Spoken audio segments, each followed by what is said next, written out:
Kamusta mga senpai? It's me Senpai Koy. Ngayon ay full review natin ay patungkol sa chapter 61.2 na pinamagatang Hades Pride.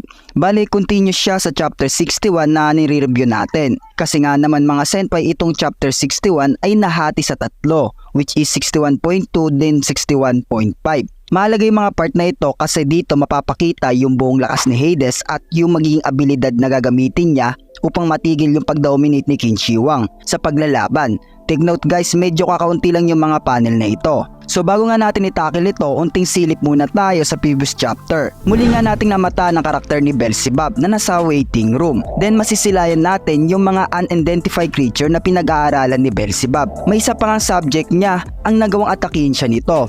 Ngunit may bigla na lang nagpakita na misteryosong gods at nagawa nga nito mapatay ang halimaw. Ang gods pala na ito ay walang iba kundi si Adamas, ang god of conquest, na kapatid nila Zeus, Hades at Poseidon. Nagawa niya nga mabuhay muli dahil kay Beelzebub. Then muli tayong ibabalik sa paglalaban ng Ragnarok. Makikita nga natin sa panel na ito na si Hades ay nire-recognize yung lakas ni Qin Shi Huang bilang isang hari. Pero bilang isang hari rin daw ng Netherworld ay lalaban siya para malaman kung sino dapat ang karapat-dapat. Then doon ay nagawa ni Hades si Wai ng kanyang sarili. Makikita nga natin dito na halos pinapalibutan na siya ng kanyang dugo. Nagulat naman yung ibang gods at mortals sa kakaibang ginagawa ni Hades.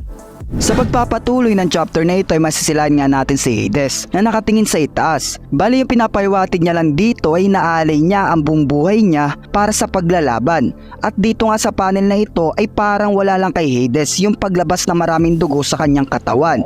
At doon nga mga senpai nasaksihan ni Qin Shi Huang yung ginawa ni Hades. Kaya nag-reflect lang rin ito sa kanya dahil sa mirror touch synesthesia. Kung mapapansin nyo nga sa panel na ito na umuusok yung armor ni Qin Shi Huang. So it means na nagkaroon siya ng burn marks at same yung damage na natanggap niya kay Hades. Binika nga ng hari ng mga tao na bakit daw ginawa ni Hades na pahirapan na kanyang sarili. Bali nga kung iisipin ni Qin Shi Huang na para mag-reflect yung damage ni Hades sa kanya ay mali ito. Dahil nga'y parehas sila mapapahamak kung nagkataon ipagpatuloy niya ito. Kaya for sure na meron talagang pinaplano si Hades. At doon nga ay nanyayahan ni Hades si Qin Shi Huang na umpisahan na muli yung paglalaban nila. Kaya una nang umatake si Hades. Then yung naging response naman ni Qin Shi Huang ay muli na naman siya nagpuff ng air bullet. Saktong papalapit na sana si Hades ay natsyempuhan ni Qin Shi, matamaan ito sa kanyang dibdib. Naramdaman nga ni Hades yung air bullet na dumikit sa kanyang katawan. Bali nga'y nasight ni Qin Shi yung key points ni Hades. Pero still nagawa pa rin ni Hades itaas ang kanyang sandata upang bumuelo. Makikita nga natin sa reaksyon ni Qin Shi Huang yung pagkagulat sa kadahilanang papaanong hindi naapektuhan si Hades sa kanyang air bullet. Kung mapapansin nga natin sa panel na ito, nasakto yung key points na natamaan ni Qin Shi sa bandang dibdib ni Hades. Kaya't dapat ay mawawalan na ng panandali ang lakas at control si Hades sa isasagawa niyang pag-atake. Pero sa panel na ito ay mali yung prediction ni Qin Shi at nagawa niya nga iangat ang kanyang bident at buong lakas na inampas kay Qin Shi Huang. Mabuti na nga lang ay nakaiwas si Qin Shi sa napakalakas na pag-atake ni Hades. Sinigaw nga ng announcer na nagawa daw ni Hades maiba yung pag-atake niya na dapat napatusok ay nagawa niyang iampas ito pa downwards kay Qin Shi Huang. Winika nga ng hari ng Netherworld na nagawan niya na daw i-counter yung pag-atake ni Qin Shi Huang. Yung pagdidistract niya nga ng ki ng kanyang target kaya't para sa hari ng Netherworld ay hindi daw ito threat sa kanya. Nagulat na nga lang si Qin Shi Huang sa kanyang narinig at hindi nakaimik.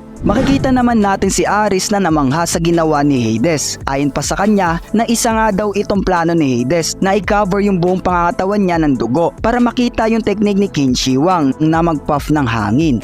Pero for me mga senpai ay napaka-imposible naman ata nito dahil yung mismong dugo ni Hades ay halos nakadikit na sa kanyang katawan kaya't mahirapan siyang makapag-react para maiwasan yung pag-atake ni Qin Shi. At lalo sa previous page ay nakita talaga ni Qin Shi Huang yung key points ni Hades. Then natamaan pa ito sa tamang lokasyon. Natuwa nga si Ares at sinabi niya na mahihinto na daw nila ang delikadong teknik ni Qin Shi. Nagsalita naman si Hermes at winika nito na hindi daw sa ganong paraan na antay ni Hades yung pasekretong pag-atake ni Qin Shi. Kung hindi nga daw ay nag-modify yung dugo ni Hades sa kanyang sandatang bident. Bali nga hindi basta-basta yung dugong nilabas ni Hades through cutting his own body. Sa kadahilanang may purpose talaga ito at hindi talaga siya nahihibang lang. Kaya pala ganun kataas yung tingin ng kanyang mga kapatid sa kanya na sila Adamas at Zeus. Dahil para sa kanila kahit napaka-risky na bagay ay gagawin niya ito para magtagumpay lang. Makikita nga natin sa panel na ito na fully cover na nga ng dugo ni Hades ang kanyang sandata kaya't inassemble niya ito. Nag-release nga ng kakaibang aura yung bident ni Hades. Then nasense naman ni Qin Shi Huang na nawala yung key point sa katawan ni Hades at yung nakikita niya na lang yung nag-uumapaw na aura ng hari ng Netherworld. Then doon nga mga senpai para nagkaroon ng buhay ang sandata ni Hades at nagawa nitong humaba at nagkaroon ng 5 patusok. Then biglang umikot para mag-transform. Winika nga ng Father of Gods na ang dugo daw ni Hades ay tinatawag na Pluto Ichor, isang special substance at kung saan nga daw ang bawat divine weapon na magamitan ng dugo ni Hades ay maihigop yung life force ni Hades. So it means na napapalakas ni Hades sa kanyang sandata. Ngunit yung magiging kapalit pala nito ay ang paghigop ng kanyang sariling life force. Bali yung life force mga senpai ay umiiral sa lahat ng bagay. Kung mapahayop ito, halaman, tao o gods, basta may buhay. Ang life force ay yung pinapanatili silang buhay. Kaya't pag naubos ito o na-consume mo ng sobra na same kay Hades ay malaki yung posibilidad na hindi natatagal ang iyong buhay. Kaya't yung ginawa ni Hades ay napaka-risky talaga. At dito nga mga senpai ay na fully transform na ang sandata ni Hades at tinawag itong Four-Blooded Spear of Destiny, Ichor Desmos. Pinika nga ng hari ng Netherworld kay Qin Shi na ito na daw yung kanyang alas. Hindi na nga lang umimik si Qin Shi at naghahanda na lang sa mga posibilidad na gagawin na pag-atake ni Hades. Doon nga ay bumelo na si Hades at tinawag niya ang kanyang pag-atake na Ichor Eos. Makita nga natin ang reaksyon ni Qin Shi yung pagkagulat dahil hindi siya makapaniwala sa bilis ng atake ni Hades at pwersang meron ito. Kaya't doon ay ginamit ni Qin Shi yung Heavenly Hand of Defense niya para mapigilan ito. Pero sa hindi inaasahan nga ay nawasak yung armor ni Qin Shi sa banda niyang kamay. Kaya nagpatuloy yung pag-atake ni Hades na nagawa napapatusok sa hari ng mga tao. Nagawa nga nito maputol yung daliri ni Qin Shi. Then ayun na nga mga senpai, lumusot yung sandata ni Hades at natamaan si Qin Shi sa banda niyang ulo na nagresulta sa pagkakatalsik niya. Nagulat nga ang lahat na manonood na mortal sa kanilang nasilayan. Papapansin nga natin sa panel na ito na grabe yung impact na na-create ni Qin Shi sa kanyang pagkatalsik dahil nagawa nitong mawasak yung nadaanan niya.